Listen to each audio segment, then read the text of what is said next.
good morning to all my students. Today I am going to present my lecture on a very important theme, which is a dependency theory. First I am going to explain to you what is this dependency theory. Dependency theory, it is the notion that the resources flow from the periphery, poor states or underdeveloped states to a core, wealthy states, enriching the latter at the expense of former. So we are getting the very important idea from this definition that actually what we see, the poverty and underdevelopment in third world countries or developing countries, it is because done by the developed countries, because they are getting these extracting or purchasing the resources from developing countries, and they are refining them and selling it back to them at higher prices, and making other countries, making these developing countries poorer and making themselves economically well off and impoverish developing countries. So this dependency theory has developed in late 1960s in the context of Latin America. There are two perspectives which we have to understand. One is the modernization perspective. According to modernization perspective, the poor countries are poorer because of the internal factors such as weak governance, lack of technology, low earnings, lack of good governance, and weak political institutions, and many other reasons.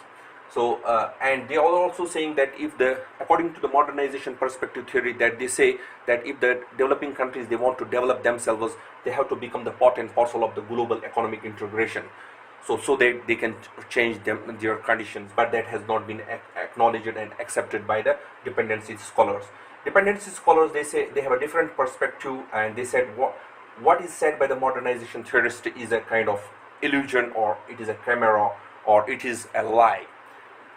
So actually the developing countries actually external factors are responsible of poverty in developing or underdeveloping countries. They give multiple reasons. For example, cheap raw material, cheap labor, global economic integration, which is also structural or hierarchical, MNCs, role played by the MNCs, multinational corporations, transfer of technology, which I have discussed with you in the previous lectures, surplus, arms sale, foreign aid, and so on and so forth. So then we have to see, when we talk about the global economic integration perspective, then we have here two: center, that means developed states, developed countries, poor countries; periphery means satellite countries, less LDC, less developed countries, or least developed countries, or poorer countries from Asia and Africa and Latin America. I have to also include, so what is actually happening in here when we talk about the global economic integration? The developed countries will remain developed. That is the argument made by the dependency theory, because they say this is structured, the international global economic integration, the global economic system has been structured in a manner where the developed countries will remain still developed and the peripheries will still remain peripheries. It is not going to change the conditions of the periphery. So then we have to also understand the world system theory perspective, which is according to Emmanuel Wallerstein, there are three types of states. One is the core states, that means powerful states; semi-periphery, which are middle states, not so powerful, not so, and so that means the semi-periphery means those states which have the characteristics of both core and periphery, and these core become core because they exploited these periphery and semi-peripheries. And exploitation is done by two ways according to the dependency scholars. One is the primary goods, which are received by the developed countries, and they refine them, and then they sell it back to these third world countries or developing countries at higher prices. This is one sort of exploitation. Another sort of exploitation is the FDI, which is established by FDI, means the foreign direct investment. The surplus profit will go to MNCs.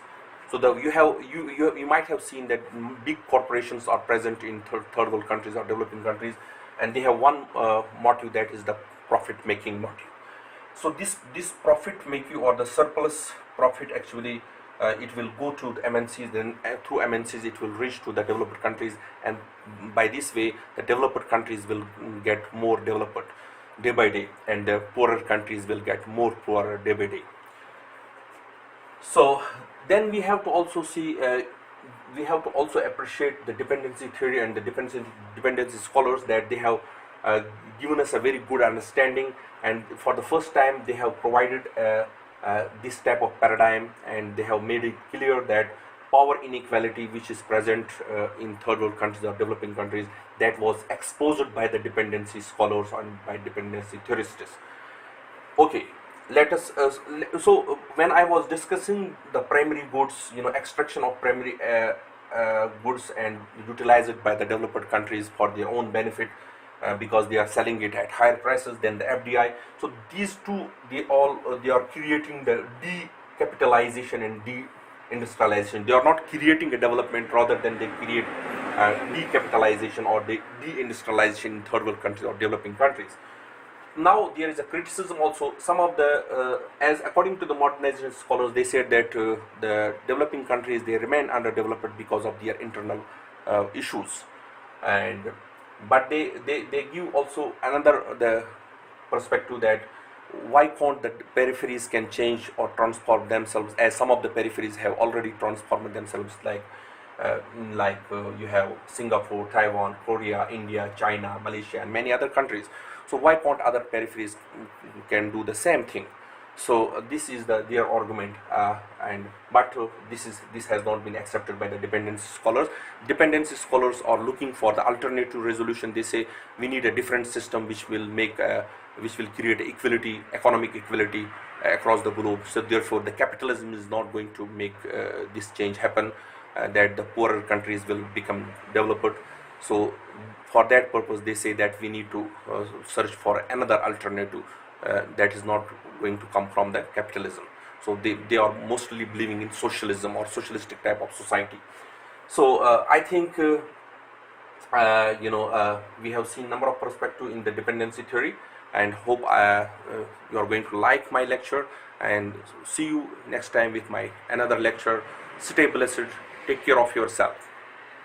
Thank you so much.